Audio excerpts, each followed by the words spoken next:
हमारा मन थोड़ा सा एक बात से और व्यथित है। वैसे तो मैं विवाद में कभी बोलता ही नहीं, कितनी सारी चीजें हुई। अब लोग ये भी कहेंगे क्यों नहीं बोलते, आपको बोलना चाहिए। पर हमें एक बात पता है कि विवाद में पढ़ने से वो हल नहीं होने वाली है, इसलिए हम ज्यादा पढ़ते ही नहीं उसमें।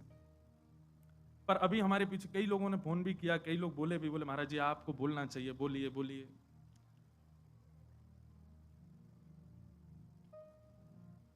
अभी कुछ जो हमारे आजकल के लोग हैं ना, कुछ वेस्टर्न कल्चर को फॉलो करने वाले, अब वो वृंदावन की तरफ रुझान तो रखते हैं, पर रुझान किस लिए रखते हैं, उसमें भी व्यापारी देखते हैं। कोई ऐसी कंपनी है जिसने अपने वस्त्रों के बेचने के लिए हमारी ब्रज की लीलाओं का भाव रखा।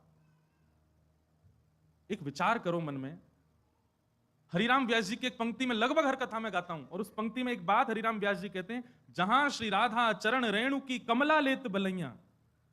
कमला यानी कि लक्ष्मी को भी किशोरी जी की स्वच्छंद बलैया लेने का अधिकार नहीं है। किशोरी जी भी जब उठ करके चली जाती हैं तो उनके अंकित चरण रज की बलैया लेती है लक्ष्मी। उन किशोरी जी को आप किस रूप में दिखा रहे हो? और ये फिल्म वाले लोग ये पहली बार नहीं, हमेशा ही करते हैं। राधा रानी के नाम पर कुछ भी बोलते हैं, ठाकुर जी के नाम पर कुछ भी कहते हैं। पाप नहीं, ये महापाप की श्रेणी में आता है। असंख्य गौ हत्या का पाप लगेगा इन सब कार्यों को करने से, असंख्य ब्रह्म हत्या का पाप लगेगा ठाकुर जी की लीलाओं को छेड़ने से। हमारे वृंदावन में कितने कितने कितने भाव से किशोरी जी की सेवा। बिहारी जी विराज रहे हैं, किशोरी जी कहां है? गादी जी के रूप में ऊपर से घूंघट करके विराज रही हैं। राधा वल्लभ जी में चूड़ामणि के रूप में विराजमान है, घूंघट करके विराज रही हैं। राधा वल्लभ श्री राधा रमण जी में नाम रूप से विराजमान है, चूड़ामणि घूंघट करके विराज रही हैं। जहां किशोरी जी के दर्शन का अधिकार मुझको और आप सबको नहीं है, वहां किशोरी जी को किसी को भी किसी प्रकार के वस्त्र धारण करा करके आप स्वरूप प्रकट कर दो, ये अच्छा तो नहीं। और केवल वैसे तो कभी लीला सुनी नहीं, वैसे तो कभी कथा सुनी नहीं, वैसे तो वृंदावन भी नहीं आए हैं कभी, किशोरी को जाना नहीं, सखियों को जाना नहीं। उनसे पूछ लिया जाए कि अष्ट सखियों के नाम ही बता दो, नहीं जानते। अष्ट सखाओं के नाम ही बता, केवल अपने व्यापार को बढ़ाने के लिए किशोरी जी और ठाकुर जी के भावों को ले रहे हैं।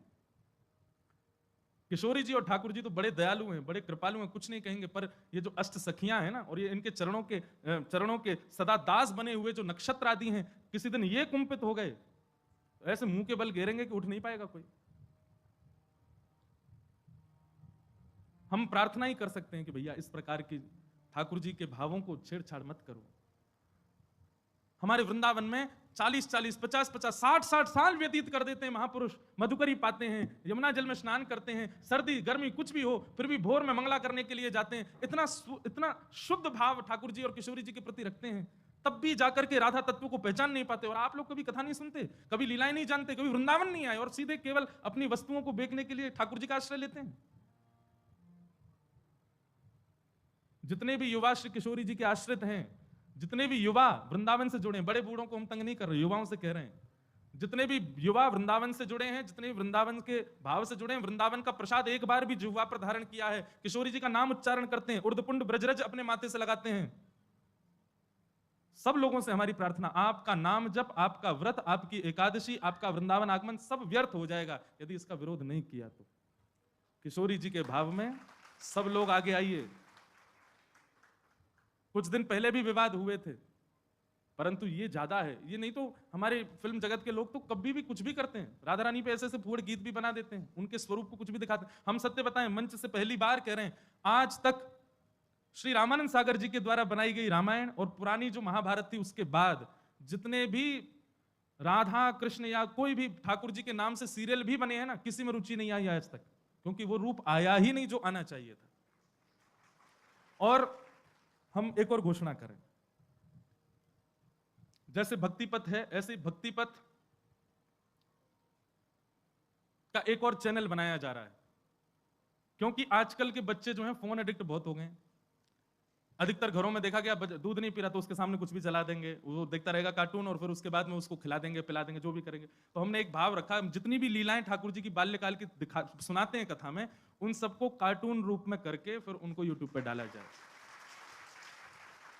अब क्या दिखाना है बालक को? नहीं दूध पीवे तो सूरदास जी का पद हम गा रहे हैं, उसकी व्याख्या कर रहे हैं। ठाकुर जी चोटी पकड़ के कह रहे हैं, कबहू बढ़ेगी चोटी मैया मोरी, किते बरस मोए दूध पिबत भय, ये अजहू है छोटी। अब इसका ढूंढ रहे हैं कोई मिले हमको एनिमेशन वाला अच्छा, बहुत जल्दी, अगर राधाष्टमी तक भी लगे हैं, कोई मिल जाएगा तो जल्दी जी, जितनी लीलाएं ठाकुर जी की बाल लीलाएं सुनाते हैं, किशोरी जी की बाल लीलाएं सुनाते हैं, और फिर वो शुरू होगा काम तो फिर और ज्यादा लीला सुनाएंगे। उन लीलाओं को बालकों के लिए कार्टून उसका बनवा करके फिर डलवाएंगे। दिखाओ बच्चों, दिखाना ही है फोन तो वो दिखाओ। इस भाव से कम भोजन भी करेंगे, रोएंगे भी नहीं, और ठाकुर जी की लीला भी सुनेंगे। तो उनका फोन का जो एडिक्शन है वह भी एक सद्भाव में परिवर्तित होगा। तो हम तो प्रयास कर रहे हैं अपनी तरफ से जितना हो सके। आज इतने युवा बात मानते हैं, एक बार कुछ भी कहते हैं फॉलो करते हैं तुरंत। सब युवाओं से प्रार्थना है, आप सबके पास बल है, आप सभी किसी को सपोर्ट करते हैं तो वो कुछ बनता है, और आप सभी किसी को गिराते हैं तो वो गिर जाता है। कम से कम दुनिया को कुछ भी करने दो, ठाकुर जी की लीला, ठाकुर जी के भाव, ठाकुर जी के स्वरूप को यदि कोई इस प्रकार से दिखावे तो उसके आगे हाथ भी नहीं जोड़ने, उससे प्रार्थना भी नहीं करनी, उससे जिज्ञासा भी नहीं करनी है, सीधा उसको नीचे गिर दो। नहीं तो हमारा नाम जब साधन सब व्यर्थ हो जाएगा। इसलिए भैया आप सब युवा जागृत होइए, इस विषय पर थोड़ा ध्यान दीजिए। कुछ दिनों के अंदर अगर ये नहीं समाप्त होता है तो फिर इसके लिए कुछ और नियम कड़े वृंदावन से उठाए जाएंगे, किया जाएगा कुछ ना कुछ, क्योंकि ये स्वीकार तो नहीं किया जाएगा लंबे समय तक। हमारी किशोरी जी का स्वरूप, उनके रूप लावण्य, सखियों को क्या जानते हैं हम लोग? कौन है ललिता जी, कौन है विशाखा जी, कौन है ये सारी सखियां?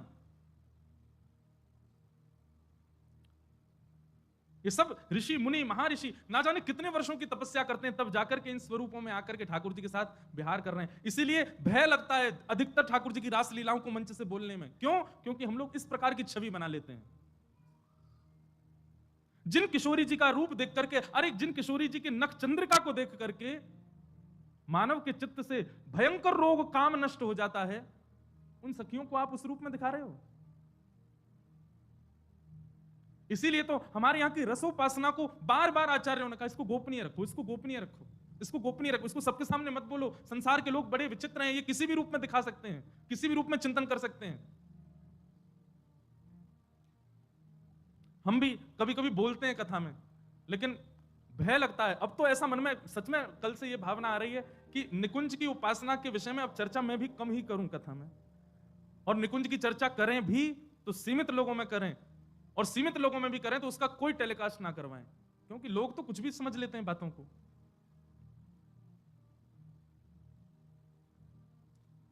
इसलिए भैया जितने भी युवा यहां सुन रहे हैं या लाइव में सुन रहे हैं या कहीं भी सुन रहे हैं, पूर्ण विरोध कीजिए। ये जो भी ब्रांड है या जो भी लोग हैं, जो भी इस प्रकार के ठाकुर जी के रूप पर, नाम रूप लीला और धाम, इन चारों पर यदि कोई भी दुष्प्रचार दुष्प्रभाव करे तो अपने माथे का तिलक मिटा दीजिएगा, अगर आप उसको ना रोक सकें तो।